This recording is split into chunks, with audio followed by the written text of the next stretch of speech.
the way he acts, you know, it just annoys me. He's just quite thick, he's quite dense. I don't know if you remember it or not, but I said to you right after it, I went, you didn't win that fight. You said it was zero confidence, I won that fight. That ain't hitting someone, is it? You raise your hands to try and grab me. You might be a professional athlete, no slapping people. But I want to fight you, that's the difference. That's what you're known for, being emotional. Doesn't work. You're emotional. Okay. Can't wait to lace up and fight him. Can't wait. What is hatred? A strong or an emotional dislike towards something or someone, usually mutual. On the 27th of April, live on DAZN, two fighters with a genuine hatred for each other will finally settle their differences in the ring. After more than 2 years of back and forth, former undisputed super lightweight champion Josh Taylor will once again share the ring with Jack Catterall. Before they do that, they meet here, face to face. This is Taylor versus Catterall 2. This is Face Off. Here we are, gents. This has taken a while to happen. What's the overriding feeling now that this fight is made? For you, Jack, is it a bit of redemption, wanting to get that W over Josh? Josh, is it for you maybe the chance just to prove the doubters wrong? I'll start with you, Jack. What's the overriding feeling now this is done? Yeah, it's a relief. The fight's signed now. 2 years, we've cornered him, and we're in a position where we've got the date and venue set and we can settle it. For you, Josh? I just can't wait to get back. It's been 2 years, as you said. Yeah, I'm finally glad that we're here to get it done.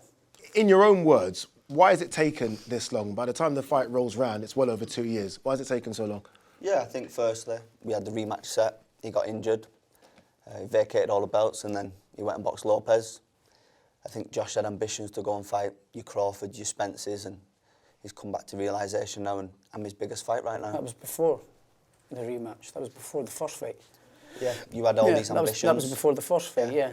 No, after the first fight. After the first fight, you talked about moving up to welterweight immediately after the fight, but then and challenging for the world titles. Things happened. You realised. Let's just get the rematch. You realised. Then I got injured. That this is the only fight to do. You think, okay, right. Well, what other options were there? Well, there's plenty of options, mate. What options are for you? Steve Claggett. Yeah, there was an option that got put there. Yeah, I shot it down. But then there's no options at welterweight, is there? Was there? No.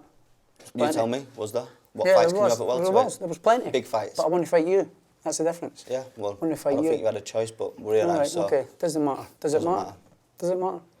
No, it don't matter, but we're here now, so we finally got you. Yeah, good. Can't wait. There does seem to be hate. I hate throwing that word around, but it does seem to be that. Where's that come from? No, there's no hate. I don't hate him. I don't know him to hate him. But he's said a lot of things through the years. It's created a little bit of dislike, which is, it's not a guy that I'm going to sit and go for a pint with, you know. He doesn't like me, I like him, don't like him. So, purely business for me. You said that he said a few things, verbals on social media. What's he said that's really sort of taken it up for you? Nothing really. It's just the way he acts, you know, it just annoys me. He's just quite thick, he's quite dense. So it's like, he can't really think for himself, you know, he gets people to tell him what to say and that kind of stuff, and he still fucks it up. So that's what he keeps saying, and he mentioned it yesterday. I don't know where the narrative's come from. No, but you're certainly nobody's telling me what to say. Yeah, he does. Sam like gives you notes what to say and what to say and what to rehearse. Hate's a strong word, but we don't see eye to eye. We're two different characters, and there's this whole narrative about England, Scotland. It's a good rivalry and it gets the juices flowing, but it's just me versus Josh, and I don't think he's a nice guy. He's not somebody I'd shake hands and go and have a pint with. We don't see eye to eye. We're not friends, and we're going to fight, and that's what I'm most excited for, to glove up and dust him in. Did your dislike for Josh come after the fight? After the first fight you had? Again, it wasn't his fault that he got the decision, but did your dislike for him grow because of that result? You know, I think the fallout after the first fight, the stuff he said, and listen, it's been back and forth.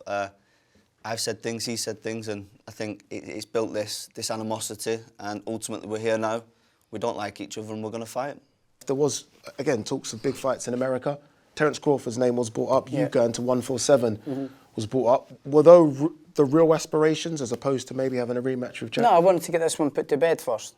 I wanted to get it put to bed first, and we are here now. It's obviously taken a long time, but we're here now, better late than never. Going into the first fight, this man here, undisputed super lightweight champion, best fighter in Britain, for me, top 6, top 7 pound for pound.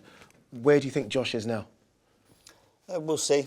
We look at his last fight against Lopez. He got done off Lopez. I said it yesterday and I believe it. I think he's touched the ceiling. I think he's on the decline. Good. By no mistake, I'll be preparing for the best version of him, but do I think he's reached his peak? I do. Where do you think you are, Josh? I think I'm still there. You know, just because I've had a couple of bad performances, so what? Look at throughout history, the great fighters of the past, they've all had bad performances and had defeats and all that. They still come back and they're still great fighters. I'm still a great fighter. I know I am. You said a few times, and you said it in the immediate aftermath of your first fight with Jack, that you underestimated him. Yeah. Why? Because I just didn't take him seriously. And that's the worst mistake that you can do in the art of warfare, is underestimating your opponent, and that's what I've done. I believe that I had a really bad night. You know, he had a decent night. He wasn't great either, but I just didn't take it seriously. And I trained right, I trained stuff, but I wasn't. My head wasn't right. You know, which is where I went wrong, and I won't be making the same mistake twice. Let's go back to that fight, February of 2022. Do you think you won the fight? I certainly didn't think I lost, that's for sure. I didn't think I lost, but I was standing there going, this is close, this could maybe be a draw. I didn't think I lost, but because of the point taken off, I thought, oh, this is going to be a draw, but I didn't think I lost. So when I got the nod, I was like, all right, nice one. Jack? And I said to him right after the decision, I mean, you didn't win that fight. I don't know if you remember it or not, but I said to you right after it, I mean, you didn't win that fight. You said it with zero confidence, I won that fight, but listen, it's irrelevant now. Yeah, what matters is April. Yeah, we're here, so yeah, great. Did he surprise you in that fight? Not really, no. I think it was purely down to myself and the performance that I put in and the way my mindset was. So I don't think he'll do much different in the next fight, but we're going to find out, aren't we? So yeah, I'm looking forward to it. He more looks at that performance against you as him not performing, him maybe underestimating you as maybe you overperforming. Do you feel like he's not giving you credit for that performance? No, I don't think he performed great either. I'm the first to say that. I think he could be better, but I don't think he was that great. But I also don't think he can do much better or do much different. You think you can do a lot better? I can. It's pretty evident, you know. It's pretty obvious from my previous performances and titles and accolades that I've done that I'm 100 times better. You said you don't think Jack will ever be a world champion. Correct. Is that because of the world champions that are there now, or do you think you don't think that he's got the talent to become a world champion? You know, a bit of both. I think his style and the way he boxes, he just does enough to try and win. The other guys that are coming into the division now are good fighters and they take care of him, no problem. I don't think he'll become a world champion. He'll be the nearly man of British boxing. And that's fine, like we said, opinions. Everybody's got an opinion, that's his opinion. I'm comfortable with that. I believe in my ability. And like we said, we could talk about these world titles. That's not relevant right now. The focus is on Josh, beating Josh, and then we'll sit down and see what's after that. All the belts are scattered. Do you think he'll become a world champion again? No, I don't think so. I think after this fight, I think he'll be off on his merry way. Let's be honest, the first fight, as much as it was built up, the first fight wasn't great, was it? I mean, it's easily forgotten. The scorecards make everyone remember it, but from a stylistic standpoint, it didn't really catch fire. What type of fight are we getting now? It was pretty simple last time. I felt like I won the fight in cruise control. He was falling short. Everything he said last time, we were sat at this table talking. Can I outbox him? Can I outfight him? Defence, everything he said, I did, but I did it in gear one. I think next time I've got to go out there, switch the gears and show what I'm really capable of. That's what I'm saying. Did it in gear one, it was his biggest chance, and he just tried to steal the fight, nick and steal the fight. And I expected a lot more from him. It was easy to hit, easy to catch, and he didn't really pose a lot of problems. And probably I fell into the trap of being a bit comfortable, but that won't happen this second time round. Why? Because I know I've got a point to prove, and I know what lies ahead after this fight. Josh, what do you think he does well? What he done in the first fight, which is slowing the pace down, sort of slowing the pace of the fight down, which he done quite well in the first half of the fight. So yeah, I think he done quite well. How would you compare Jack to some of the other guys that you've been in the ring with? Not anywhere near the best I've been with. You know, that was the worst I've ever been in, and he couldn't really do much. You know, he said obviously he's cruising and all that, but when that's your biggest chance and opportunity to become only the second undisputed world champion in the UK, you take it with both hands. You pounce on it, and he never done it. He's not got it in him to do it. So I believe that he's not got the minerals to become world champion. You haven't seen each other for a couple of years, and you finally do. You put his hand around his neck, he pushes you. Why? Where's all this? He said it yesterday. He said, I raised my hand, it's not professional. I think you watch it back, he walked over me, tried to grab my nipples, which I thought was a bit strange. I gave you a little, you know. Yeah, so you talk about raising hands. He raised hands first, I let him know, and then... I never raised no hands, I just went like this. You raised hands and tried to grab my nipples. I never raised no hands. I ain't hitting someone, is it? You raise your hands to try and grab me. You might be a professional athlete, no slapping people. Yeah, you got a slap yesterday and you didn't do Because nothing about it. you've got to control yourself. You've got to I can emotionally control listen, yourself. I'm the one You that's ain't got the emotionally brains and intact. It's capacity you to that do can it. lose your emotions. We've seen it time and time again. Yeah, okay. I'm very. Yeah, you are I control emotional. my emotions, mate. We know that that's what you're known for. I'm very. That's because you've tried it the last couple of No, days. no, and it I've didn't not work. tried it. That's what Doesn't you're work. known for, being emotional. Doesn't work. You're emotional. So, Am I? Okay. But yeah, I think I'm a hothead, don't you? you are a hothead. That's all everyone's talked about. Yeah, that's You're what the all one that gives think. yourself the That's nickname, what the yous all Hank. think. So Yeah, 'cause that's what yous all think. All right then. Yeah, that's what you all think. Great. Great for you. I saw, Josh, that you tried to give him a little gift at the presser at Manchester. What was the gift?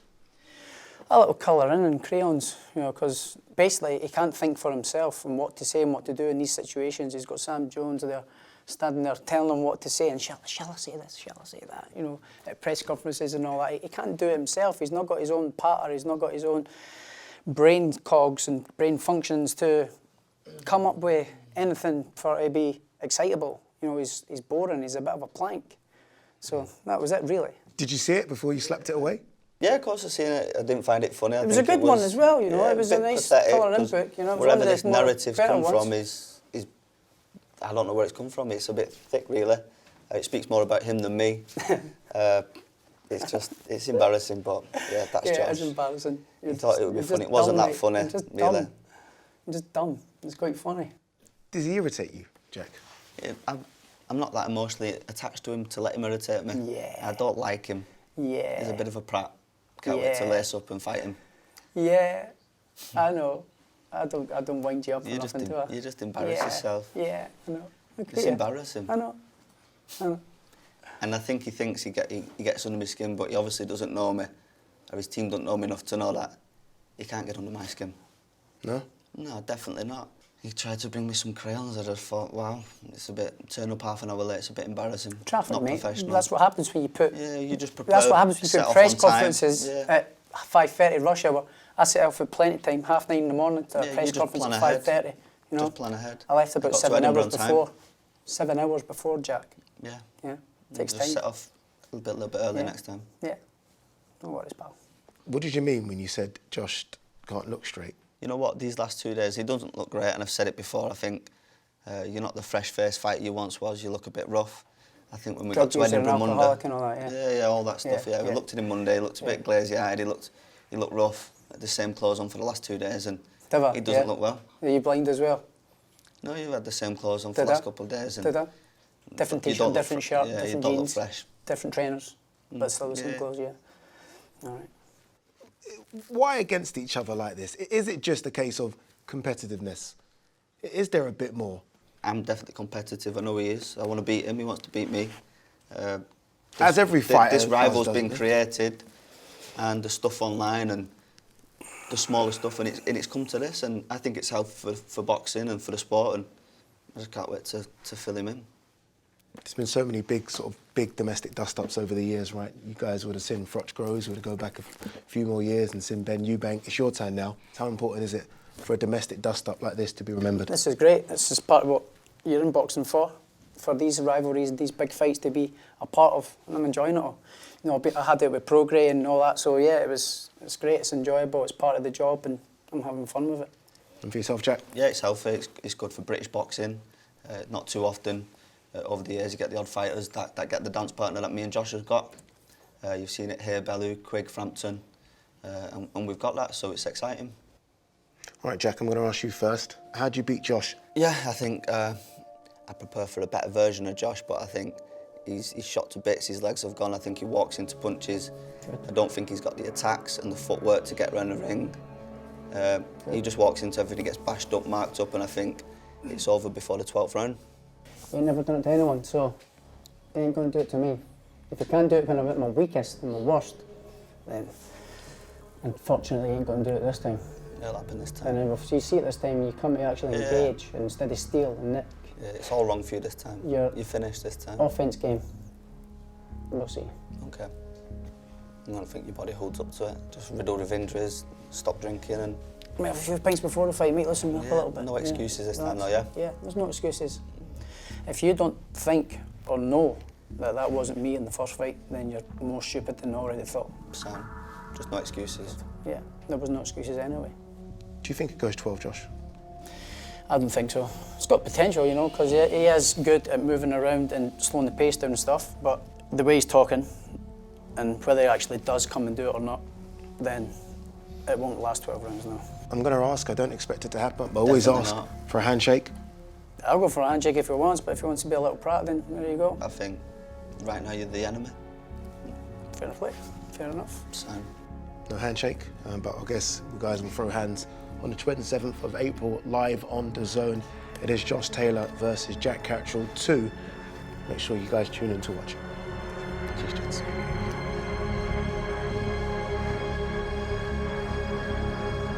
Jack Catterall should be the undisputed champion. It's an embarrassment that he was walking on the punches. Jack Catterall's been screwed here. Josh by 1 round, 113, 112. It was a tough fight to score. Never in a million years did he win that fight. The ring man won the fight. He doesn't believe that. Josh Taylor against Jack Catterall rematch works. There was not a single doubt in my mind that I'd win the fight. He'll soon realise they didn't win that fight. It's one of, if not the worst decisions I've ever seen. His career is trying a bit of lost. It's inexcusable. You must know he lost that. How can we all be wrong? It wasn't a close fight. Well, I thought there was only one winner. I feel like it was a close fight, one that could have gone either way. Can't wait to smash his head in. Jack Catterall was robbed. I want to hurt him the next time. It's going to be a long, painful night for him. When I beat him, it's finished. I'm going to outbox him. I just want to get in there, give him my beat down. Taylor, where are you? Let's have it.